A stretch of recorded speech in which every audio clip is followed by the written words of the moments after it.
ನಮಸ್ತೆ ವೀಕ್ಷಕರೇ, ನಮ್ಮ ಕರ್ನಾಟಕ ಸುದ್ದಿಗೆ ಸ್ವಾಗತ. ನಾನು ಸವಿತಾ ದೊಡ್ಡಯ್ಯ. ಆರ್ಥಿಕ ಆಧಾರದ ಮೇಲೆ ಒಂದು ದೇಶ ಒಂದು ಮೀಸಲಾತಿ ಇರಬೇಕೇ ವಿನಃ ಜಾತಿ ಆಧಾರದ ಮೇಲೆ ಮೀಸಲಾತಿ ನೀಡುವುದು ಸರಿಯಲ್ಲ ಎಂದು ಪಂಚಸಾಲಿ ಜಗದ್ಗುರು ಪೀಠಾಧ್ಯಕ್ಷ ವಚನಾನಂದ ಸ್ವಾಮೀಜಿ ತುಮಕೂರಿನಲ್ಲಿ ಸರ್ಕಾರಕ್ಕೆ ಮಹತ್ವದ ಸಲಹೆ ನೀಡಿದ್ದಾರೆ. ತುಮಕೂರು ವಿಶ್ವವಿದ್ಯಾನಿಲಯದ ಸಭಾಂಗಣದಲ್ಲಿ ತುಮಕೂರು ವಿವಿಯ ಮಹಿಳಾ ಅಧ್ಯಯನ ಕೇಂದ್ರ ಹಾಗೂ ಪೊಲೀಸ್ ಪೇಟೆ ವಾರಪತ್ರಿಕೆ ಸಹಭಾಗಿತ್ವದಲ್ಲಿ ಮಹಿಳಾ ಸಬಲೀಕರಣ ಎತ್ತ ಸಾಗಿದೆ ಕುರಿತು ಉಪನ್ಯಾಸ ಹಾಗೂ ಸಂವಾದ ಕಾರ್ಯಕ್ರಮದಲ್ಲಿ ಭಾಗಿಯಾಗಿ ಅವರು ಮಾತನಾಡಿದರು. ಕಾರ್ಯಕ್ರಮವನ್ನು ಕರ್ನಾಟಕ ರಾಜ್ಯ ಮಹಿಳಾ ಆಯೋಗದ ಅಧ್ಯಕ್ಷೆ ಡಾಕ್ಟರ್ ನಾಗಲಕ್ಷ್ಮಿ ಚೌಧರಿ ಉದ್ಘಾಟಿಸಿದರು. ವೇದಿಕೆಯಲ್ಲಿ ತುಮಕೂರು ವಿವಿ ಕುಲಸಚಿವೆ ಡಾಕ್ಟರ್ ನಹಿದಾ ಜಂಜಂ, ಮಹಿಳಾ ಅಧ್ಯಯನ ಕೇಂದ್ರದ ಸಹಯೋಜಕಿ ಜ್ಯೋತಿ ಸೇರಿದಂತೆ ಹಲವರು ಉಪಸ್ಥಿತರಿದ್ದರು. ಇಲ್ಲಿ ಬಂದ್ವಿ, ನಮಗೆ ಬಹಳ ಖುಷಿ ಆಯಿತು. ನಿಮ್ಮೆಲ್ಲರ ಬದುಕಿನಲ್ಲಿ ನೀವೆಲ್ಲ ಯುವಕರಿದ್ದೀರಾ, ನಿಮ್ಮಲ್ಲಿ ಉತ್ಸಾಹ ಅದ, ಮಕ್ಕಳಲ್ಲಿ ಕನಸುಗಳಿರ್ತವೆ, ಯುವಕರಲ್ಲಿ ಉತ್ಸಾಹ ಇರ್ತದೆ, ಹಿರಿಯರಲ್ಲಿ ಅನುಭವ ಇರ್ತದೆ. ಕನಸು, ಉತ್ಸಾಹ, ಅನುಭವಗಳ ಮೇಲೆ ನಾವು ಬದುಕನ್ನು ಕಟ್ಕೋಬೇಕು ಅಂದಾಗ ನಾವೆಲ್ಲ ಸಬಲ ಆಗ್ತೀವಿ ಅಂತ ಹೇಳ್ತಾ, ಮತ್ತು ಹೆಣ್ಣುಮಕ್ಕಳನ್ನ ಬಹಳಷ್ಟು ಅಬಲ ಅಂತ ತಿಳ್ಕೊಂಡಿದ್ದಾರೆ ಅಲ್ವಾ? ಅಬಲ ಹೌದು. ಯಾವುದ್ರಲ್ಲ ಅಬಲ ಅಂತಂದ್ರೆ ಫಿಸಿಕಲಿ ನಾವು ಅಬಲರು. ಈಗ ಹೆಣ್ಮಕ್ಳು ಬಾಡಿ ವೇಟನ್ನು ನೀವು ಬೋನ್ಸ್ ವೇಟ್ ಮಾಡಿದ್ರೆ ಅದು 10 kg ಇದ್ರೆ ನಿಮ್ದು 1 kg ಇರ್ತದೆ. ಫಿಸಿಕಲಿ ಹೆಣ್ಮಕ್ಳೇನು ಬೋನ್ಸ್ ವೇಟ್ ಇರುತ್ತಲ್ಲ ಅದು ತುಂಬ ಕಡಿಮೆ ಇರ್ತದೆ. ಅದಕ್ಕೆ ಏನು ಮಾಡ್ತಾರೆ, ಹೆಣ್ಮಕ್ಳಿಗೆ ಒಳ್ಳೆ ಒಳ್ಳೆ ಆಹಾರಗಳು ಕೊಡ್ತಾರೆ. ಅದಕ್ಕೆ ನೀವು ಒಳ್ಳೆ ಆಹಾರ ಕಡೆ ಗಮನ ತೆಗೆದುಕೊಳ್ಳಿ. ಮತ್ತು ನಿಮ್ಮ ಸ್ಪೋರ್ಟ್ಸ್ಲಿದ್ದರೆ ಇವತ್ತು ಸ್ಪೋರ್ಟ್ಸಲ್ಲಿ ಸಾಕಷ್ಟು ಅವಕಾಶಗಳಿದ್ದಾವೆ. ಇವು ಎಲ್ಲ ರಂಗದಲ್ಲಿಯೂ ಕೂಡ ಅವಕಾಶಗಳಿದ್ದಾವೆ. ಬರುವ ದಿನಗಳಲ್ಲಿ ಅವತ್ತು ಮೇಡಮ್ ಕೇಳಿದ್ರು, ಅವರಿಗೆ ಅವಕಾಶ ಸಿಕ್ಕಿಲ್ಲ ಅಂತೆ. ರಾಜಕಾರಣ ಬಗ್ಗೆ ಮಾತಾಡ್ತಾರೆ. ಹೌದು, ಇವತ್ತು ಪ್ರತಿಯೊಂದು ನಿಂತಿರೋದೇ ಈ ರಾಜ್ಯದಲ್ಲಿ ಜಾತಿ ಆಧಾರದ ಮೇಲೆ. ನೀವು ಯಾವ ಜಾತಿಯಲ್ಲಿ ಹುಟ್ಟುತ್ತೀರಿ ಅನ್ನೋದ್ರ ಮೇಲೆ ನಿಮಗೆ ಅವಕಾಶಗಳು ಸಿಗ್ತವೆ. ಯಾಕಂತಂದರೆ ಈ ದೇಶದಲ್ಲಿ ನಡೀತಾ ಇರೋದೇನಪ್ಪ ಅಂತಂದರೆ ಎಲ್ಲವೂ ರಿಸರ್ವೇಷನ್ ಮೇಲೆ ಅಲ್ವಾ?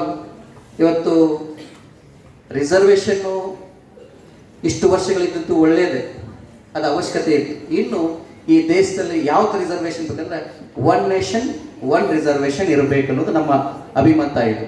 ಯಾಕಂದರೆ ಎಲ್ಲರಿಗೂ ಅವಕಾಶಗಳು ಸಿಗಬೇಕು, ಜಾತಿ ಆಧಾರದ ಮೇಲೆ ಸಿಗಬಾರ್ದು. ಈಗ ನಾವು ಟ್ಯಾಕ್ಸನ್ನು ಕಟ್ತೀವಿ, 10 ಲಕ್ಷಕ್ಕೆ ಇಷ್ಟು ಟ್ಯಾಕ್ಸ್ ಕಟ್ತೀವಿ, 1 ಕೋಟಿಯಲ್ಲಿ ಇಷ್ಟು ಕಟ್ತೀವಿ. ಹಾಗೆ ನಮ್ಮ ಇನ್ಕಮ್ ಆಧಾರದ ಮೇಲೆ ನಮಗೆ ಶಿಕ್ಷಣ ಸಿಗಬೇಕು. ಓಕೆ, ಒಂದು ಲೆವೆಲ್ನಲ್ಲಿ ಈ ಎಲ್ಲ ಏನು ಗ್ಯಾರಂಟಿಗಳು ಓಕೆ, ಆದರೆ ನಿಜವಾದ ನಮ್ಮ ಜನಕ್ಕೆ ಬೇಕಾಗಿರೋದು, ಈ ದೇಶಕ್ಕೆ ಒಂದು ಉಚಿತ ಶಿಕ್ಷಣ ಗ್ಯಾರಂಟಿ ಬೇಕು, ಇನ್ನೊಂದು ಉಚಿತ ಆರೋಗ್ಯ ಗ್ಯಾರಂಟಿ ಬೇಕು. ಅದಕ್ಕಿಂತ ಬೇರೆ ಯಾವ ಗ್ಯಾರಂಟಿಗಳ ಅವಶ್ಯಕತೆ ಇಲ್ಲ ಅಂತ. ಅನ್ನ ಬೇಕು, ಅನ್ನ ಪ್ರತಿಯೊಬ್ಬರಿಗೆ ಬೇಕು. ಅದು ಹೆಚ್ಚು ನಾವು ಬೇಕಾಗಿರೋದೇನಪ್ಪ ಅಂತಂದರೆ ಒಂದು ಶಿಕ್ಷಣ ಎಲ್ಲರಿಗೂ ಸಿಗಬೇಕು. ಒಬ್ಬ ಜನಸಾಮಾನ್ಯ ಹುಡುಗನು ಇವತ್ತು ಜಾತಿಯಲ್ಲಿ ಉನ್ನತ ಸ್ಥಾನದಲ್ಲಿ ಇರ್ತಾರೆ ಅಂತ ತಿಳ್ಕೊಳ್ಳಿ, ಅವರಿಗೆ ರಿಸರ್ವೇಷನ್ ಸಿಗೋದೇ ಇಲ್ಲ. ಇವು 90 ಮಾರ್ಕ್ಸ್ ಇರ್ತದೆ, ಇನ್ನೊಬ್ಬರಿಗೆ ರಿಸರ್ವೇಷನ್ ಅವರಿಗೆ 60 ಮಾರ್ಕ್ಸ್ ಇರ್ತದೆ ಅಲ್ವಾ? ಅವಾಗ ಏನಾಗುತ್ತೆ, ರಿಸರ್ವೇಷನ್ ಸಲುವಾಗಿ ಅವನಿಗೆ ಮೆಡಿಕಲ್ ಸೀಟ್ ಸಿಗುತ್ತೆ. ಇಲ್ಲಿ 90 ಮಾರ್ಕ್ಸ್ ಇದ್ದವನಿಗೂ ಇಲ್ಲಿ ಏನು ಸಿಗಂಗಿಲ್ಲ, ಅವನಿಗೆ ಅವಕಾಶ ಇಲ್ಲ. ಹಾಗಾದ್ರೆ ಇಲ್ಲಿ ಪ್ರತಿಭೆ ಯಾರು ಆಯಿತು? ನಾಲೆಜ್ ತವನಿಗೆ ಹಾಳಾಯ್ತಲ್ಲ ಇಲ್ಲಿ.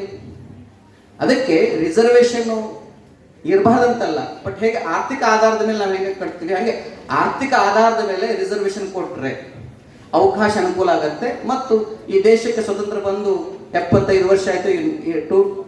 2047ಗೆ ನಾವು 100 ಇಯರ್ಸ್ ಆಗ್ತೇವೆ. ಅದಕ್ಕೆ ಜಗತ್ತಿನ ಯಾವುದೇ ದೇಶಕ್ಕೆ ಹೋಗಿ, ನೀವು ಅಮೆರಿಕಕ್ಕೆ ಹೋಗಿ, ಆಸ್ಟ್ರೇಲಿಯಾಕ್ಕೆ ಹೋಗಿ, ನ್ಯೂಜಿಲೆಂಡ್ಗೆ ಹೋಗಿ, ಯುರೋಪಿಯನ್ ಕಂಟ್ರೀಸ್ ಹೋಗಿ, ಅಲ್ಲೆಲ್ಲವೂ ಕೂಡ ಏನಿದೆ ಅಂತಂದರೆ ಒಂದು ಫ್ರೀ ಎಜುಕೇಷನ್ ಇದೆ, ಫ್ರೀ ಎಜುಕೇಷನ್ ಇದೆ, ಇನ್ನೊಂದು ಫ್ರೀ ಮೆಡಿಕಲ್ ಟ್ರೀಟ್ಮೆಂಟ್ ಇದೆ. ಇದೆರಡು ಕೊಟ್ಟರೆ ಸಾಕು, ಇದಕ್ಕಿಂತ ದೊಡ್ಡ ಎಂಪವರ್ಮೆಂಟ್ ಯಾವುದೂ ಇಲ್ಲ ಅಂತ ನಮ್ಮ ಅನಿಸ್ತಾ. ಕನ್ನಡ ಲಿಪಿಯಲ್ಲಿ ರಚಿಸಲ್ಪಟ್ಟಿರುವ ಮೊಟ್ಟ ಮೊದಲ ಶಾಸನ ಹಾಸನ ಜಿಲ್ಲೆಯ ಹಲ್ಮಿಡಿ ಗ್ರಾಮದಲ್ಲಿ ಈ ಶಾಸನ ದೊರೆತದ್ದು. ಕರ್ನಾಟಕ ಹೆಸರಾಯಿತು ಉಸಿರಾಗಲಿ ಕನ್ನಡ ಅಭಿಯಾನದ ಈ ಶಾಸನದ ಪ್ರತಿಕೃತಿಯನ್ನು ರಾಜ್ಯದ ಎಲ್ಲ ಜಿಲ್ಲಾಧಿಕಾರಿಗಳ ಕಚೇರಿಯಲ್ಲಿ ಅನಾವರಣಗೊಳಿಸಲಾಗಿದೆ ಎಂದು ಗೃಹ ಸಚಿವ ಡಾಕ್ಟರ್ ಜಿ ಪರಮೇಶ್ವರ್ ತಿಳಿಸಿದ್ದಾರೆ. ಜಿಲ್ಲಾಡಳಿತ, ಜಿಲ್ಲಾ ಪಂಚಾಯತ್, ಕನ್ನಡ ಮತ್ತು ಸಂಸ್ಕೃತಿ ಇಲಾಖೆ ಸಹಯೋಗದಲ್ಲಿ ನಗರದ ಜಿಲ್ಲಾಧಿಕಾರಿಗಳ ಕಚೇರಿ ಆವರಣದಲ್ಲಿ ನಿರ್ಮಿಸಲಾಗಿರುವ ಹಲ್ಮಿಡಿ ಶಾಸನದ ಪ್ರತಿಕೃತಿಯನ್ನು ಮಂಗಳವಾರ ಅನಾವರಣಗೊಳಿಸಿ ಮಾತನಾಡಿದ ಅವರು, ಜಿಮ್ನಾಸ್ಟಿಕ್ ವಿಭಾಗದಲ್ಲಿ ರಾಷ್ಟ್ರ ಪ್ರಶಸ್ತಿ ಪಡೆದ ಜಿಲ್ಲಾ ಕ್ರೀಡಾ ಸಮಿತಿ ಕ್ರೀಡಾಪಟುಗಳನ್ನ ಅಭಿನಂದಿಸಿದ ಸಚಿವರು, ವಾಲಿಬಾಲ್, ಫುಟ್ಬಾಲ್, ಕಬಡ್ಡಿ, ಖೋ-ಖೋ ಕ್ರೀಡೆಗಳಲ್ಲಿ ಜಿಲ್ಲೆಯು ರಾಷ್ಟ್ರಮಟ್ಟದಲ್ಲಿ ಗುರುತಿಸಿಕೊಂಡಿದ್ದು, ಜಿಲ್ಲೆಯಲ್ಲಿ ಎಲ್ಲಾ ರೀತಿಯ ಕ್ರೀಡೆಗಳಿಗೂ ಪ್ರೋತ್ಸಾಹ ನೀಡಲಾಗುತ್ತಿದೆ. ಜಿಲ್ಲೆಯ ಕ್ರೀಡಾಪಟುಗಳ ಅನುಕೂಲಕ್ಕಾಗಿ 58 ಕೋಟಿ ರೂಪಾಯಿ ವೆಚ್ಚದಲ್ಲಿ ಉತ್ತಮ ಕ್ರೀಡಾಂಗಣವನ್ನು ನಿರ್ಮಿಸಲಾಗಿದೆ ಎಂದು ತಿಳಿಸಿದರು. ಶಾಸಕ ಜ್ಯೋತಿ ಗಣೇಶ್ ಮಾತನಾಡಿ, ಕನ್ನಡದ ಮೊದಲ ಹಲ್ಮಿಡಿ ಶಾಸನವನ್ನು 1936ರಲ್ಲಿ ಡಾಕ್ಟರ್ ಎಂ.ಎಚ್. ಕೃಷ್ಣ ಅವರು ಸಂಶೋಧಿಸಿದ್ದಾರೆ. ಹಲ್ಮಿಡಿ ಶಾಸನವು ಕನ್ನಡ ಭಾಷೆಯ ಇತಿಹಾಸ, ಪರಂಪರೆಯನ್ನು ತಿಳಿಸುತ್ತದೆ. ಕನ್ನಡದ ಹಿರಿಮೆಯನ್ನು ಹೆಚ್ಚಿಸಲು ಜಿಲ್ಲಾಧಿಕಾರಿಗಳ ಕಚೇರಿ ಆವರಣದಲ್ಲಿ ಹಲ್ಮಿಡಿ ಶಾಸನದ ಪ್ರತಿಕೃತಿಯನ್ನು ಅನಾವರಣಗೊಳಿಸಿರುವ ಸರ್ಕಾರದ ನಡೆ ಅಭಿನಂದನಾರ್ಹ ಎಂದು ತಿಳಿಸಿದರು.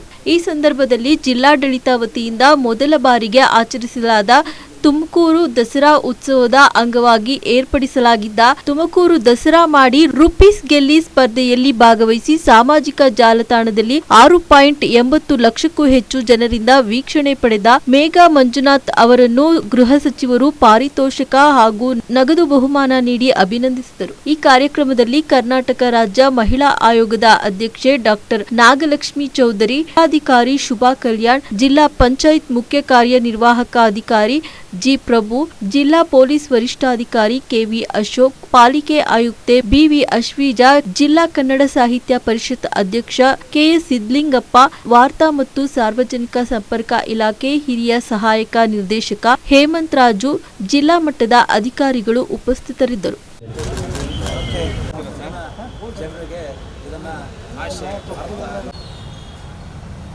ಈಗ ತುಮಕೂರಿನ ನಗರ ಶಾಸಕರಾದಂಥ ಜ್ಯೋತಿ ಗಣೇಶ್ ಸರ್ ಅವರು ಆಗಮಿಸಿದ್ದಾರೆ. ಈ ಕಾರ್ಯಕ್ರಮ ನಮ್ಮ ಜಿಲ್ಲಾಧಿಕಾರಿಗಳು ರಾಜ್ಯದ ಸರ್ಕಾರದ ಆದೇಶದ ಮೇಲೆ, ಸರ್ಕಾರದ ಸುತ್ತೋಲೆಯ ಮೇಲೆ ಇವತ್ತು ಆಯೋಜನೆಯನ್ನು ಮಾಡಿದ್ದಾರೆ. ಈ ಕಾರ್ಯಕ್ರಮ ಭಾಳ ಸರಳವಾಗಿ, ಭಾಳ ಸಣ್ಣದಾಗಿ ಕಾಣಿಸಿದರೂ ಕೂಡ ಇತಿಹಾಸದ ಪುಟದಲ್ಲಿ ಸೇರುವಂಥ ಕಾರ್ಯಕ್ರಮ. ಕಾರಣ, ಸುಮಾರು 2000 ವರ್ಷದ ಹಿಂದೆ, ಎಷ್ಟು 1500 2000 ಕ್ರಿಸ್ತಶಕ 450ರಲ್ಲಿ 1600 ವರ್ಷಗಳ ಹಿಂದೆ ಏನು ಈ ಶಾಸನ ರಚನೆಯಾಗಿತ್ತು, ಅದರಲ್ಲಿ ಕೂಡ ಒಂದು ಹಳ್ಳಿಯನ್ನು ಯುದ್ಧದಲ್ಲಿ ಗೆದ್ದು ಬಂದಿದ್ದಕ್ಕಾಗಿ ಒಂದು ಹಳ್ಳಿಯನ್ನು ಬಳುವಳಿಯಾಗಿ ಕೊಡ್ತಕ್ಕಂಥ ಸಂದರ್ಭ, ಅದನ್ನು ಈ ಶಾಸನದಲ್ಲಿ ಬರೆದಿದ್ದಾರೆ.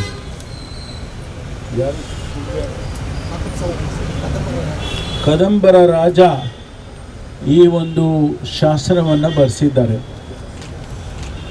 ತಾವು ನೋಡ್ಬೋದು, ಇದು ಕನ್ನಡದ ಲಿಪಿ. ಹಲ್ಮಿಡಿ ಅನ್ನುವಂಥ ಗ್ರಾಮದಲ್ಲಿ ನಡೆದಂಥ ಘಟನೆ ಇದು.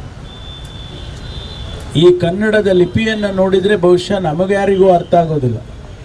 ನಾವ್ಯಾರೂ ಕೂಡ ಒಂದು ಅಕ್ಷರವನ್ನು ಕೂಡ ಅದರಲ್ಲಿ ಓದೋದಕ್ಕೆ ಬರೋದಿಲ್ಲ. ಆದರೆ ಇದು 1600 ವರ್ಷದ ಹಿಂದಿರ್ತಕ್ಕಂಥ ಭಾಷೆ, ಕನ್ನಡ ಭಾಷೆ ಹೇಗಿತ್ತು ಅನ್ನೋದು ಇವತ್ತು ನಮಗೆ ತೋರಿಸುತ್ತೆ. ಬಹುಶಃ ನಾವು ಬರೆಯುವ ಕನ್ನಡ ಭಾಷೆ 1500 ವರ್ಷ ಮುಂದಕ್ಕೆ ಆದಮೇಲೆ ಕೂಡ ಹಾಗೆ ಅನಿಸ್ಬೋದು ಅವರಿಗೆ. ಆದರೆ ಇವತ್ತು ಅದನ್ನು ಒಂದು ಶಾಸನವನ್ನು ಅರ್ಥ ಮಾಡಿಕೊಂಡು ಅದನ್ನು ಓದಿ ಟ್ರಾನ್ಸ್ಲೇಟ್ ಮಾಡಿ ಅದನ್ನು ಬರೆದಿದ್ದಾರೆ ಪಕ್ಕದಲ್ಲಿ. ಅದರ ಅರ್ಥ ಏನು, ಅಲ್ಲಿ ಬರೆದಿರೋದು ಅನ್ನೋದನ್ನು ಕೂಡ ಟ್ರಾನ್ಸ್ಲೇಟ್ ಮಾಡಿ ಬರೆದಿದ್ದಾರೆ. ಕನ್ನಡ ಭಾಷೆ ಎಷ್ಟು ಹಳೆಯದಾಗಿತ್ತು ಅನ್ನೋದಕ್ಕೆ ಇದು ಒಂದು ನಿದರ್ಶನ ಅಂತೇಳಿ ಹೇಳ್ತಾರೆ. ಅಂದರೆ ನಮಗೆ ಲಿಖಿತವಾಗಿ ಸಿಕ್ಕಿರ್ತಕ್ಕಂಥದ್ದು, ಆಡು ಭಾಷೆಯಲ್ಲಿ ಮಾತನಾಡೋದು ಬೇರೆ. ಈಗ ನಮ್ಮಲ್ಲಿ ಅನೇಕ ಭಾಷೆಗಳು ಆಡು ಭಾಷೆಯಾಗಿ ಮಾತಾಡ್ತಾರೆ. ಇಲ್ಲಿಯವರೆಗೂ ಕೂಡ ಕೂರ್ಗಿ ಭಾಷೆ ಇದೆಯಲ್ಲ, ಮಡಿಕೇರಿಯಲ್ಲಿ ಮಾತಾಡುವಂಥ ಕೂರ್ಗಿ ಭಾಷೆಗೆ ಅದಕ್ಕೆ ಲಿಪಿ ಕೊಡುವ ಭಾಷೆ, ಅದಕ್ಕೆ ಲಿಪಿನೇ ಇಲ್ಲ. ಅದರಿಂದ ಅಂತಹ ರೀತಿಯಲ್ಲಿ ಅನೇಕ ಭಾಷೆಗಳು ಈ ದೇಶದಲ್ಲಿದ್ದಾವೆ. ಒಂದು 19,000 ಭಾಷೆಗಳು ಅಂತ ಹೇಳೋದಕ್ಕಿಂತ ಏನು ಹೇಳ್ತಾರೆ ಅದಕ್ಕೆ, ಸ್ಕ್ರಿಪ್ಟ್ಸ್ ಅಲ್ಲ, ಸ್ಕ್ರಿಪ್ಟ್ ಇಲ್ವೇ ಇಲ್ಲ, ಡೈಲೆಕ್ಟ್ಸ್, ಕನ್ನಡದಲ್ಲೇನು ಉಪಭಾಷೆಗಳು. 19,000 ಉಪಭಾಷೆಗಳು ನಮ್ಮ ದೇಶದಲ್ಲಿದ್ದಾವೆ.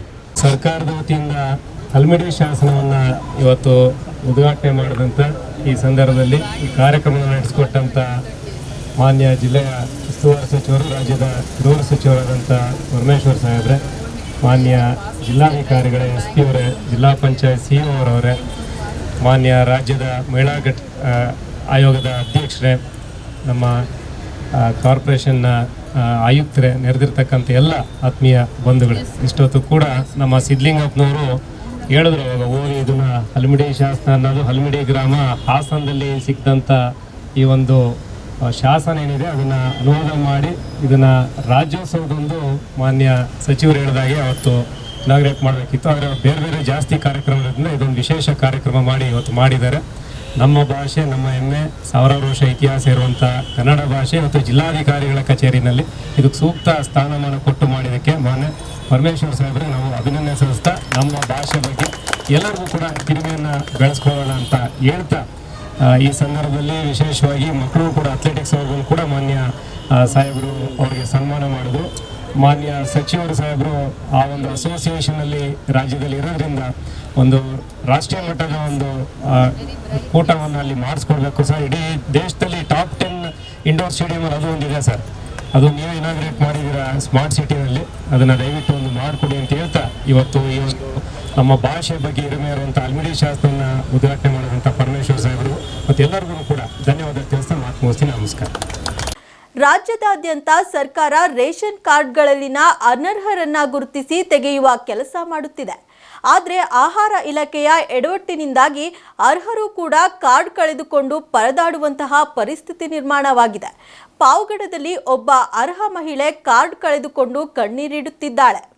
ರಾಜ್ಯದಾದ್ಯಂತ ಸರ್ಕಾರ ರೇಷನ್ ಕಾರ್ಡ್ನಲ್ಲಿ ಅನರ್ಹರನ್ನ ಗುರುತಿಸಿ ತೆಗೆಯುವ ಕೆಲಸ ಮಾಡುತ್ತಿದೆ. ಆದರೆ ಆಹಾರ ಇಲಾಖೆ ಎಡವಟ್ಟಿನಿಂದಾಗಿ ಅರ್ಹರು ಕೂಡ ಕಾರ್ಡ್ ಕಳೆದುಕೊಂಡು ಪರದಾಡುವಂತಹ ಪರಿಸ್ಥಿತಿ ನಿರ್ಮಾಣವಾಗಿದೆ. ಪಾವಗಡದಲ್ಲಿ ಒಬ್ಬ ಅರ್ಹ ಮಹಿಳೆ ಕಾರ್ಡ್ ಕಳೆದುಕೊಂಡು ಕಣ್ಣೀರಿಡುತ್ತಿದ್ದಾಳೆ.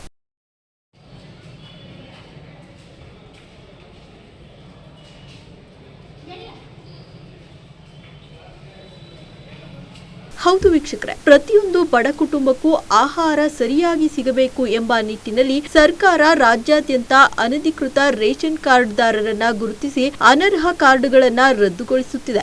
ಇದರ ಬೆನ್ನಲ್ಲೇ ಕೆಲವು ಅಧಿಕಾರಿಗಳ ಎಡವಟ್ಟಿನಿಂದಾಗಿ ಅರ್ಹ ಫಲಾನುಭವಿಗಳು ಕೂಡ ಕಾರ್ಡ್ ಕಳೆದುಕೊಂಡು ಪರದಾಡುತ್ತಿದ್ದಾರೆ. ಪಾವಗಡ ತಾಲೂಕಿನ ಬಹುತೇಕ ಅರ್ಹರಿಗಿಂತ ಅನರ್ಹರು ಬಿಪಿಎಲ್ ಕಾರ್ಡ್ಗಳು ಹೆಚ್ಚು ಇದ್ದು, ಆಹಾರ ಇಲಾಖೆ ಅಧಿಕಾರಿಗಳು ಜಾಣಕುರುಡರಂತೆ ಕರ್ತವ್ಯ ನಿರ್ವಹಿಸುತ್ತಿದ್ದಾರೆ ಎಂದು ಕಾರ್ಡ್ ಕಳೆದುಕೊಂಡ ಅರ್ಹ ಫಲಾನುಭವಿಗಳು ತಮ್ಮ ಸಂಕಟ ವ್ಯಕ್ತಪಡಿಸಿದ್ದಾರೆ. ಈಗಾಗಲೇ ನಮ್ಮ ಕರ್ನಾಟಕ ವಾಹಿನಿ ಮುಂದೆ ತಮ್ಮ ಅಳಲನ್ನು ತೋಡಿಕೊಳ್ಳುತ್ತಿರುವ ಮಹಿಳೆ ಹೆಸರು ಶ್ರೀವಲ್ಲಿ. ಇವರು ಪಾವಗಡದಲ್ಲಿ ವಾಸಿಸುವ ಮಹಿಳೆ. ಇವರಿಗೆ ಗಂಡ ಇಲ್ಲ, ಒಬ್ಬರೇ ಹೇಗೋ ಜೀವನ ಸಾಗಿಸುತ್ತಿದ್ದಾರೆ. ಜೊತೆಗೆ ಇವರಿಗೆ ಹಾರ್ಟ್ ಪ್ರಾಬ್ಲಮ್ ಕೂಡ ಇದ್ದು, ಈ ರೇಷನ್ ಕಾರ್ಡ್ಗಳನ್ನ ಬಳಸಿಕೊಂಡು ಜಯದೇವದಲ್ಲಿ ಆಗಾಗ ಚಿಕಿತ್ಸೆ ಪಡೆಯುತ್ತಿದ್ದರು. ಈಗ ಏಕಾಏಕಿ ಸರ್ಕಾರ ಕಾರ್ಡ್ಗಳನ್ನ ರದ್ದುಗೊಳಿಸಿರುವುದರಿಂದ ಕಂಗಾಲಾಗಿದ್ದಾರೆ. ಜಯದೇವಾಗೆಲ್ಲ ಇದನ್ನು ಯೂಸ್ ಮಾಡಿಕೊಂಡು ಅರ್ಧಕ್ಕೆ ಅರ್ಧ ಕಟ್ಟಾಗುತ್ತೆ. ರೇಷನ್ ಕಾರ್ಡ್ ತೋರಿಸಿದ್ವಿ 5,000 ಆಗೋ ಕಡೆ 2,500 ಆಗುತ್ತೆ. ಅದಕ್ಕೋಸ್ಕರ ನಾನು ರೇಷನ್ ಕಾರ್ಡ್ ಇಟ್ಕೊಂಡಿದ್ದೀನಿ. ಎಷ್ಟು ವರ್ಷದಿಂದ ಬಳಸ್ತಿದ್ದೀರಾ ನೀವು ರೇಷನ್ ಕಾರ್ಡ್? 15 ವರ್ಷದಿಂದ. 15 ವರ್ಷದಿಂದ ಬಳಸ್ತಿದ್ದೀರಾ? ಈಗ ಏಕ್ದಮ್ ಈ ಥರ ಮಾಡಿದರೆ ನಾನು 6 ಇಯರ್ಸಿಂದ ಹಾಸ್ಪಿಟಲ್ಗೆ ಬಳಸ್ತಾ ಇದ್ದೀನಿ. ಈಗ ಏಕಾಏಕಿ ತೆಗೆದುಬಿಟ್ಟು ನಿಮ್ಮದು ಇನ್ಕಮ್ ಟ್ಯಾಕ್ಸ್ ತೆಗೆದು ನಮಗೆ ತೊಂದರೆ ಆಗಿದೆ ಸರ್. ಏನಂತ ಹೇಳ್ತಾರೆ ಅವರು? ಅದೇ ಬೆಂಗಳೂರು ಇನ್ಕಮ್ ಟ್ಯಾಕ್ಸಿಂದ ಬಂದಿದೆ, ಅಲ್ಲಿಗೆ ಹೋಗಿ ಇದು ಮಾಡಿ ಟ್ಯಾಕ್ಸ್ ಪೇಯರ್ ಅಂತ ಬರ್ತಾ ಇದೆ ಅಲ್ಲಿ ಅಂತ ಹೇಳ್ತಾರೆ. ಯಾವತ್ತನ ಮಾಡಿಸಿದ್ರಾ ನೀವೇನನ್ನು? ನಾನೇನು ಮಾಡಿಸಿಲ್ಲ ಸರ್, ಆ ಥರ ಏನು ಮಾಡಿಸಿಲ್ಲ. ನನ್ನ ಧರ್ಮಸ್ಥಳ ಸಂಘದಲ್ಲಿ ಮಾತ್ರ ನನ್ನ ಇದೆ, ಅದ್ರಲ್ಲಿ ತೊಗೊಂಡ್ರೆ 20-30 ಸಾವಿರ ತೊಗೊಂಡಿದ್ದೆ. ಲಾಸ್ಟ್ ಈಗ ನನ್ನ ತಮ್ಮ ನನಗೆ ಬೇಕು ಅಂತೇಳಿ ಮೊನ್ನೆ 1 ಲಕ್ಷ ರೂಪಾಯಿ ಕೊಡಿಸಿದ್ದೀನಿ ಅಷ್ಟೇ ನನಗೆ. ಅಷ್ಟು ಬಿಟ್ಟರೆ 1 ಲಕ್ಷಕ್ಕೆಲ್ಲ. ಸರ್ಕಾರದ ಮತ್ತು ಅಧಿಕಾರಿಗಳ ಎಡವಟ್ಟಿನಿಂದಾಗಿ ಅರ್ಹ ಫಲಾನುಭವಿಗಳು ಪರದಾಡುತ್ತಿದ್ದು, ಜೀವನಕ್ಕೆ ಒಂದು ರೀತಿಯಲ್ಲಿ ಆಧಾರವಾಗಿದ್ದ ರೇಷನ್ ಕಾರ್ಡ್ಗಳನ್ನು ಕಳೆದುಕೊಂಡು ತುತ್ತು ಅನ್ನಕ್ಕೂ ಪರದಾಡುವಂತಾಗಿದೆ. ಆದರೆ ಸರ್ಕಾರ ಮಾತ್ರ ಅರ್ಹರು ಮತ್ತೆ ಅರ್ಜಿ ಸಲ್ಲಿಸಬಹುದು ಎಂದು ಹೇಳಿ ಕೈ ತೆಳೆದುಕೊಂಡಿದೆ. ಇವರು ಅರ್ಜಿ ಸಲ್ಲಿಸಿ ಮತ್ತೆ ಅದು ಬರುವವರೆಗೂ ಇವರ ಜೀವನದ ಪಾಡೇನು? ಈ ಬಗ್ಗೆ ಸಂಬಂಧಪಟ್ಟ ಅಧಿಕಾರಿಗಳು ಗಮನ ವಹಿಸಿ ಅರ್ಹರು ಮತ್ತು ಅನರ್ಹರ ಕಾರ್ಡ್ಗಳನ್ನು ಮತ್ತೊಮ್ಮೆ ಪರಿಶೀಲಿಸಿ ರದ್ದುಗೊಳಿಸುವುದು ಸೂಕ್ತವಾಗಿದೆ. ತಾಲೂಕಿನಲ್ಲಿ ಒಟ್ಟು ನ್ಯಾಯಬೆಲೆ ಅಂಗಡಿಗಳು 93, ಎಪಿಎಲ್ 2360, ಬಿಪಿಎಲ್ 52,570, ಎಎವೈ 5,775. ಇನ್ನು ತಡೆ ಹಿಡಿದಿರುವ ಬಿಪಿಎಲ್ ಕಾರ್ಡ್ಗಳು 800. ರಸ್ತೆಯಲ್ಲಿ ಸಂಚರಿಸುವಾಗ ಶ್ವಾನ ಅಡ್ಡ ಬಂದ ಕಾರಣ 2 ದ್ವಿಚಕ್ರ ವಾಹನಗಳ ನಡುವೆ ಅಪಘಾತವಾಗಿದ್ದು 3 ಜನರಿಗೆ ಗಂಭೀರ ಗಾಯವಾದ ಘಟನೆ ಶಿರಾ ತಾಲೂಕಿನ ಅಮರಾಪುರದಲ್ಲಿ ನಡೆದಿದೆ. ಗಾಯಾಳುಗಳನ್ನು ಚಿಕಿತ್ಸೆಗಾಗಿ ಶಿರಾ ಸರ್ಕಾರಿ ಆಸ್ಪತ್ರೆಗೆ ದಾಖಲು ಮಾಡಲಾಗಿದೆ. ಇನ್ನು ಶಿರಾ ಅಮರಾಪುರ ರಸ್ತೆ ತುಂಬೆಲ್ಲ ಗುಂಡಿಗಳು. ರಸ್ತೆ ಗುಂಡಿಗಳನ್ನ ತಪ್ಪಿಸಲು ಹೋಗಿ ಎಷ್ಟೋ ದ್ವಿಚಕ್ರ ವಾಹನ ಸವಾರರು ಬಿದ್ದಿರುವುದು ಉಂಟು. ಶಿರಾ ತಾಲೂಕಿನ ಪಟ್ಟನಾಯಕನಹಳ್ಳಿ ಕ್ರಾಸಿಂಗ್ ಬಳಿ ಈ ರಸ್ತೆ ಅಪಘಾತದಲ್ಲಿ ಗಂಭೀರವಾಗಿ ಗಾಯಗೊಂಡಿರುವ 2 ವ್ಯಕ್ತಿಗಳು ತೊಗರುಗುಂಟೆ ಗ್ರಾಮದವರು ಎನ್ನಲಾಗಿದೆ.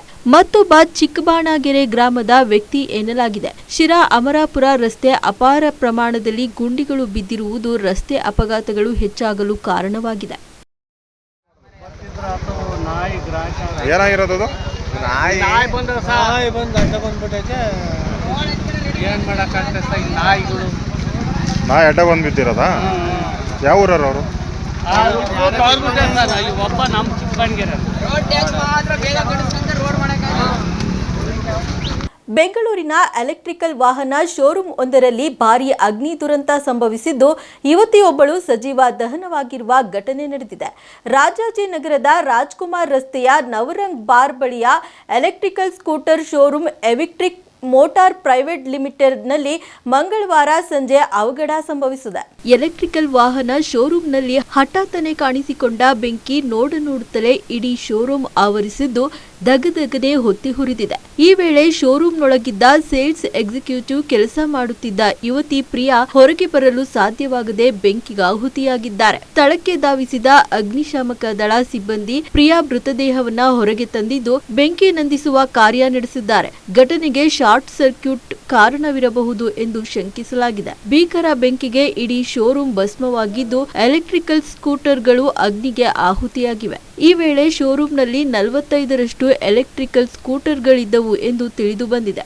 ಬೆಂಕಿ ಆರಿದ ನಂತರ ಹಾನಿಯ ಸಂಪೂರ್ಣ ಅಂದಾಜು ಸಿಗಬೇಕಿದೆ. ರಾಜಾಜಿನಗರ ಠಾಣಾ ಪೊಲೀಸರು ಪರಿಶೀಲನೆ ನಡೆಸಿದ್ದಾರೆ. ಬೆಂಗಳೂರಿನ ಓಕಳಿಪುರಂ ನಿವಾಸಿ ಪ್ರಿಯಾ ಎಂಬುವವರು ಈ ಘಟನೆಯಲ್ಲಿ ಪ್ರಾಣ ಬಿಟ್ಟಿದ್ದಾರೆ. ಪ್ರಿಯಾ ಅವರು ಸುಮಾರು 3 ವರ್ಷಗಳಿಂದ ಈ ಶೋರೂಮ್ನಲ್ಲಿ ಕೆಲಸ ಮಾಡುತ್ತಿದ್ದರು. ಪದವೀಧರೆಯಾಗಿರುವ ಪ್ರಿಯಾ ಅವರು ಇಂದು ಹುಟ್ಟುಹಬ್ಬ ಆಚರಿಸಿಕೊಳ್ಳುವವರಿದ್ದರು. ಆದರೆ ಜನ್ಮದಿನಕ್ಕೂ ಮುನ್ನವೇ ಅವರು ದುರಂತ ಅಂತ್ಯ ಕಂಡಿದ್ದಾರೆ.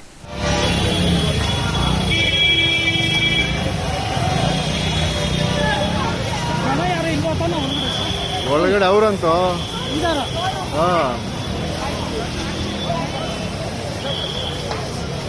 ಹಿರಿಯ ಪತ್ರಕರ್ತ, ಬರಹಗಾರ, ಚಿಂತಕ, ದಲಿತ ವಾಯ್ಸ್ ಪತ್ರಿಕೆಯ ಸ್ಥಾಪಕ ಸಂಪಾದಕ ವಿ.ಟಿ. ರಾಜಶೇಖರ್ ಅವರು ಇಂದು ನಿಧನರಾಗಿದ್ದಾರೆ. ಅನಾರೋಗ್ಯದಿಂದ ಬಳಲುತ್ತಿದ್ದ ಅವರನ್ನ ಬೆಂಗಳೂರಿನ ಖಾಸಗಿ ಆಸ್ಪತ್ರೆಗೆ ದಾಖಲಿಸಲಾಗಿತ್ತು. ಚಿಕಿತ್ಸೆ ಫಲಕಾರಿಯಾಗದೆ ಇಂದು ವಿಧಿವಶರಾಗಿದ್ದಾರೆ ಎಂದು ವರದಿಯಾಗಿದೆ. ರಾಜಶೇಖರ್ ದಲಿತರ ಹಕ್ಕುಗಳಿಗಾಗಿ ವಾದಿಸಲು 1981ರಲ್ಲಿ ದಲಿತ್ ವಾಯ್ಸ್ ಅನ್ನು ಪ್ರಾರಂಭಿಸಿದರು.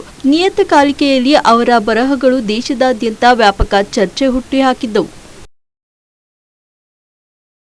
ರಾಧಿಕಾ ಅವರು ಕುಮಾರಸ್ವಾಮಿ ಅವರನ್ನ ಕರಿಯ ಅಂತ ಕರೆದರೆ ಓಕೆ, ಆದರೆ ಜಮೀರ್ ಅಹಮದ್ ಅವರು ಕರೆದರೆ ವಿವಾದ ಯಾಕೆ ಎಂದು ಪ್ರಶ್ನಿಸುವ ಮೂಲಕ ಮತ್ತೊಂದು ವಿವಾದದ ಕಿಡಿಯನ್ನ ಕಾಂಗ್ರೆಸ್ ನಾಯಕಿ ತೇಜಸ್ವಿನಿ ಗೌಡ ಹೊತ್ತಿಸಿದ್ದಾರೆ. ಮೈಸೂರಿನ ಕಾಂಗ್ರೆಸ್ ಭವನದಲ್ಲಿ ಆಯೋಜಿಸಿದ್ದ ಇಂದಿರಾ ಗಾಂಧಿ ಜನ್ಮ ದಿನಾಚರಣೆಯಲ್ಲಿ ಮಾತನಾಡಿದ ತೇಜಸ್ವಿನಿ ಗೌಡ ಅವರು ಈ ವಿವಾದಾತ್ಮಕ ಹೇಳಿಕೆ ನೀಡಿದ್ದಾರೆ. ಸೋಷಿಯಲ್ ಮೀಡಿಯಾದಲ್ಲಿ ವಿಡಿಯೋ ಒಂದು ವೈರಲ್ ಆಗಿದೆ. ಅದರಲ್ಲಿ ಸಂದರ್ಶಕರೊಬ್ಬರು ರಾಧಿಕಾ ಅವರನ್ನ ಕುಮಾರಸ್ವಾಮಿ ಅವರು ನಿಮ್ಮನ್ನ ಏನೆಂದು ಕರೆಯುತ್ತಾರೆ ಎಂದು ಕೇಳುತ್ತಾರೆ. ಆಗ ರಾಧಿಕಾ ಚಿನ್ನು ಎನ್ನುತ್ತಾರೆ ಎಂದು ಹೇಳುತ್ತಾರೆ. ನೀವು ಅವರನ್ನ ಹೇಗೆ ಕರೆಯುತ್ತೀರಿ ಎಂದು ಸಂದರ್ಶಕರು ಮತ್ತೆ ಪ್ರಶ್ನಿಸುತ್ತಾರೆ. ಮೊದಲು ರಾಧಿಕಾ ಉತ್ತರ ಹೇಳಲು ನಿರಾಕರಿಸುತ್ತಾರೆ. ಒತ್ತಾಯ ಮಾಡಿದಾಗ ಕರಿಯಾ ಎನ್ನುತ್ತೇನೆ ಎಂದಿದ್ದಾರೆ. ರಾಧಿಕಾ ಕರೆದರೆ ಓಕೆ, ಆದರೆ ಜಮೀರ್ ಕರೆದರೆ ವಿವಾದ ಸೃಷ್ಟಿಯಾಗುತ್ತದೆ ಎಂದು ತೇಜಸ್ವಿನಿ ಗೌಡ ಹೇಳಿದ್ದಾರೆ. ಸದ್ಯ ಅವರ ಹೇಳಿಕೆಗೆ ವ್ಯಾಪಕ ಖಂಡನೆ ವ್ಯಕ್ತವಾಗಿದೆ. ಕೇಂದ್ರದ ಭಾರೀ ಕೈಗಾರಿಕೆ ಮತ್ತು ಉಕ್ಕು ಖಾತೆ ಸಚಿವ ಎಚ್.ಡಿ. ಕುಮಾರಸ್ವಾಮಿ ಅವರನ್ನು ಸಚಿವ ಜಮೀರ್ ಅಹಮದ್ ಅವರು ಕರಿಯಾ ಎಂದು ಕರೆದದ್ದು ಇತ್ತೀಚೆಗೆ ರಾಜ್ಯ ರಾಜಕೀಯದಲ್ಲಿ ಸಂಚಲನವನ್ನೇ ಸೃಷ್ಟಿಸಿತ್ತು. ಅಹಮದ್ ಖಾನ್ ನಡೆಗೆ ಖಂಡನೆ ವ್ಯಕ್ತವಾಗಿ ವ್ಯಾಪಕ ಪ್ರತಿಭಟನೆಯೂ ನಡೆದಿತ್ತು. ಕೊನೆಗೆ ಜಮೀರ್ ಅಹಮದ್ ಕ್ಷಮೆಯಾಚಿಸಿದ್ದೂ ಆಗಿದೆ. ಇನ್ನೇನು ಈ ವಿವಾದ ಕೊನೆಯಾಗಿದೆ ಎನ್ನುವಾಗ ಈ ವಿಚಾರ ಮತ್ತೆ ಮುನ್ನೆಲೆಗೆ ಬಂದಿದೆ. ಅಸ್ಪೃಶ್ಯತೆ ಇವತ್ತು ಇದೆ, ನಾಚಿಕೆ ಆಗ್ಬೇಕಲ್ವಾ? ಚಂದ್ರಯಾನಕ್ಕೆ ಹೋಗ್ತೀವಿ, ಸೂರ್ಯಯಾನಕ್ಕೆ ಹೋಗ್ತೀವಿ, ಮಾರ್ಸ್ಗೆ ಹೋಗ್ತೀವಿ, ಆದ್ರೆ ಅಸ್ಪೃಶ್ಯತೆ ಇವತ್ತು ಇದೆ. ಕರಿಯಾ ಬಿಡಿಯಾ ಇವತ್ತು ನೋಡಿದ್ರಲ್ವಾ, ರಾಧಿಕಾ ಕುಮಾರಸ್ವಾಮಿ ಅವರು ಕರಿಯಾ ಅಂತ ನಂದಲ್ಲ ವಿಜಯವ್ರೆ, ನಾವು ಮೀಡಿಯಾದವರು, ಅವರು ಯಾವ್ದೋ ಮೈಸೂರು ಯಾವ್ದೋ ಟಿವಿನಲ್ಲಿ ಅವ್ರು ಏನಂತ ಕರೀತಾರೆ ಅಂತ ಇದೆಲ್ಲ ಯಾರು ಹಾಕಲ್ಲ, ಫುಲ್ ಆಗ್ತಾ ಇದ್ರು.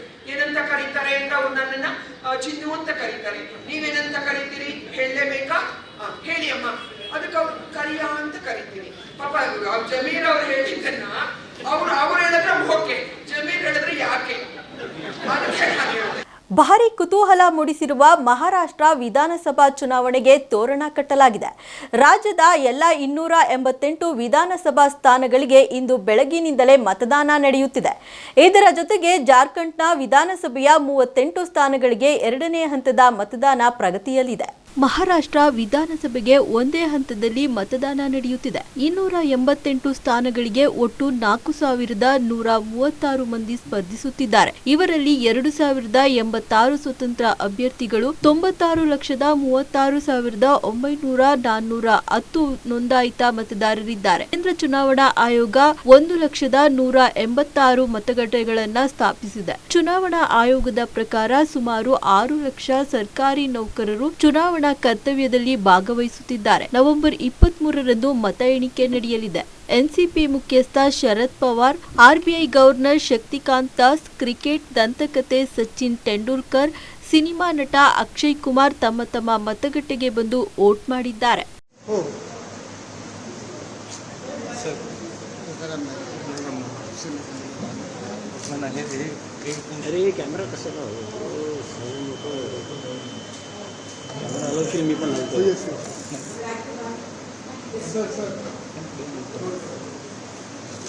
मैडम साइड प्लीज मैडम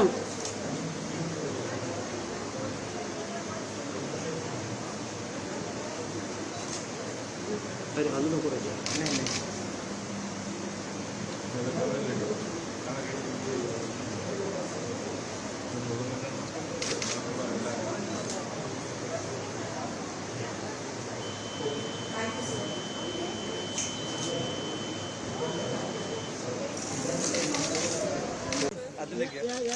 नहीं मैडम आगे नहीं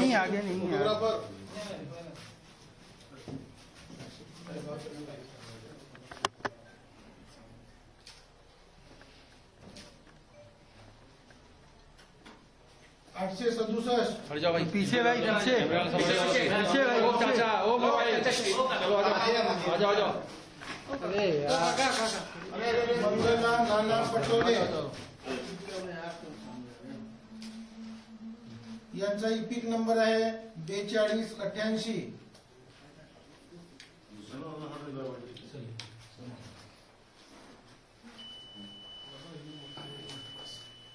भाऊ फेस से भैया भाऊ फेस से पीछे थैंक यू अच्छा पीछे आ जाओ.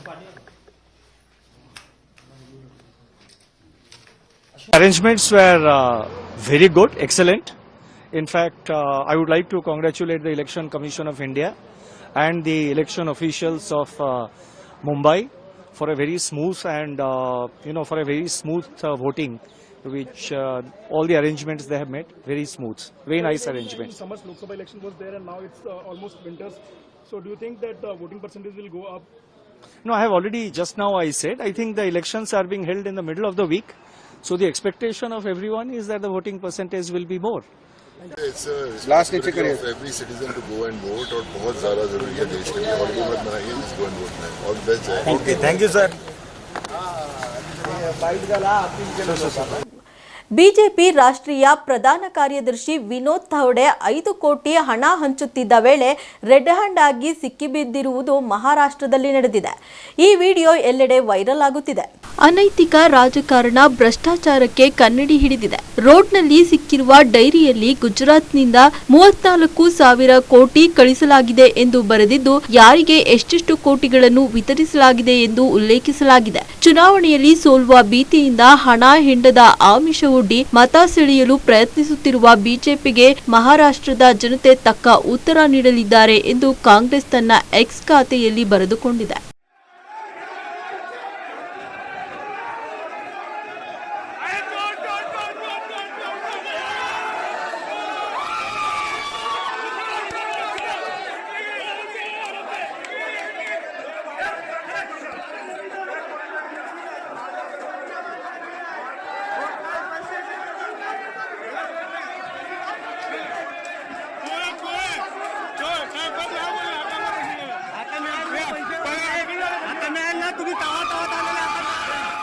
ಖ್ಯಾತ ಸಂಗೀತ ನಿರ್ದೇಶಕ ಎಆರ್ ರೆಹಮಾನ್ ಪತ್ನಿ ಸೈರಾ ಬಾನು ರೆಹಮಾನ್ ಜೊತೆಗಿನ ದಾಂಪತ್ಯ ಜೀವನಕ್ಕೆ ಅಂತ್ಯ ಹೇಳಿದ್ದಾರೆ. 29 ವರ್ಷಗಳ ವೈವಾಹಿಕ ಬದುಕಿಗೆ ತಿಲಾಂಜಲಿ ಹಾಕಿದ್ದಾರೆ. ಎಆರ್ ರೆಹಮಾನ್ ಮತ್ತು ಸೈರಾ ಬಾನು 29 ವರ್ಷಗಳ ಕಾಲ ಸಂಸಾರ ನಡೆಸುತ್ತಿದ್ದರು. ಆದರೆ ಇತ್ತೀಚಿನ ದಿನಗಳಲ್ಲಿ ಅವರಿಬ್ಬರ ನಡುವೆ ವೈಮನಸ್ಸು ಮೂಡಿತ್ತು. ಆ ವಿಚಾರವನ್ನು ಸೈರಾ ಬಾನು ಖಚಿತಪಡಿಸಿದ್ದಾರೆ. ಖ್ಯಾತ ಸಂಗೀತ ಸಂಯೋಜಕ ಎಆರ್ ರೆಹಮಾನ್ ಅವರ ಪತ್ನಿ ಸೈರಾ ಬಾನು ತಮ್ಮ ಈ ನಿರ್ಧಾರವನ್ನ ಇಂದು ಅಧಿಕೃತವಾಗಿ ಪ್ರಕಟಿಸಿದ್ದಾರೆ. ಈ ದಂಪತಿಗೆ ಖದೀಜಾ ಮತ್ತು ರಹಿಮಾ ಎಂಬ 2 ಮಕ್ಕಳಿದ್ದಾರೆ. ಮದುವೆಯಾಗಿ ಹಲವು ವರ್ಷಗಳ ನಂತರ ಶ್ರೀಮತಿ ಸೈರಾ ಅವರು ತಮ್ಮ ಪತಿ ಎಆರ್ ರೆಹಮಾನ್ನಿಂದ ಬೇರ್ಪಡುವ ಕಠಿಣ ನಿರ್ಧಾರವನ್ನ ತೆಗೆದುಕೊಂಡಿದ್ದಾರೆ. ಈ ನಿರ್ಧಾರವು ಅವರ ಸಂಬಂಧದಲ್ಲಿ ಗಮನಾರ್ಹವಾದ ಭಾವನಾತ್ಮಕ ಒತ್ತಡದ ನಂತರ ಬಂದಿದೆ. ಪರಸ್ಪರ ಆಳವಾದ ಪ್ರೀತಿಯ ಹೊರತಾಗಿಯೂ ದಂಪತಿಗಳು ಬೇರೆಯಾಗುವುದಕ್ಕೆ ನಿರ್ಧರಿಸಿದ್ದಾರೆ. ಉದ್ವಿಗ್ನತೆ ಮತ್ತು ತೊಂದರೆಗಳು ತಮ್ಮ ನಡುವೆ ಭಾರಿ ಅಂತರವನ್ನ ಸೃಷ್ಟಿಸಿವೆ. ಈ ಸಮಯದಲ್ಲಿ ನಮ್ಮ ನಡುವೆ ಯಾರೂ ಸೇತುವೆಯಾಗಲು ಸಾಧ್ಯವಿಲ್ಲ ಎಂದು ಸೈರಾ ಅವರು ನೋವು ತೋಡಿಕೊಂಡಿದ್ದಾರೆ. ಈ ಸವಾಲಿನ ಸಮಯದಲ್ಲಿ ಕುಟುಂಬದ ಗೌಪ್ಯತೆ ಕಾಪಾಡಲು ಅನುವು ಮಾಡಿಕೊಡುವಂತೆ ಅವರ ಅಭಿಮಾನಿಗಳಲ್ಲಿ ಮನವಿ ಮಾಡಿದ್ದಾರೆ. ರೆಹಮಾನ್ ಪುತ್ರ ಅಮೀನ್ ಕೂಡ ಈ ಬಗ್ಗೆ ತಮ್ಮ ಇನ್ಸ್ಟಾಗ್ರಾಂನಲ್ಲಿ ಪೋಸ್ಟ್ ಮಾಡಿದ್ದಾರೆ. ಎಷ್ಟಿತ್ತು ಈ ಹೊತ್ತಿನ ಸುದ್ದಿ ಮತ್ತು ಮನೋರಂಜನೆಗಾಗಿ ನೋಡ್ತಾ ಇರಿ ನಮ್ಮ ಕರ್ನಾಟಕ ಟಿವಿ. ಇದು ಕನ್ನಡಿಗರ ಭರವಸೆ.